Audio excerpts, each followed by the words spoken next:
आपल्या गावाकडील माहितीमध्ये स्वागत आहे आपल्या मी सारंग सावंत. कधी काय काय व्हायरल होईल सांगता येत नाही. असाच एक व्हिडिओ मोठ्या प्रमाणात सोशल मीडियावर व्हायरल होताना दिसत आहे. पावसाला सर्वत्र सुरुवात झालेली आहे. निसर्ग म्हणलं की निसर्ग कुणाच्या हातात नाही. पावसामुळं काय झालंय, शेतकऱ्यांचं नुकसान झालंय. कुठं कुठं सोयाबीन असेल काय असेल सर्व पिकांचं शेतकऱ्यांनी गायलं. सोयाबीनवरती गीत, हे गीत आपण नक्की ऐकणार आहोत एकदा. सोयाबीन काढायची घाई नाही केली र, रातच्या पावसानं सारी पाण्यात गेली.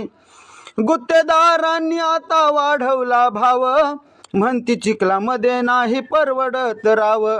6,000ला एकर दिली र, रातच्या पावसानं सारी पाण्यात गेली. शेतकऱ्यावर येत या संकट आसमानी, नुकसानी हे पाहून येत डोळ्यात पाणी. कशी नशिबान थट्टा आमची केली र, रातच्या पावसानं सारी पाण्यात गेली. झटून झोंबून तयार होत जावा माल, पाहिजे तसा मिळत नाही त्याला इथं मोल. सिद्धार्थानं व्यथा कथन ही केली र.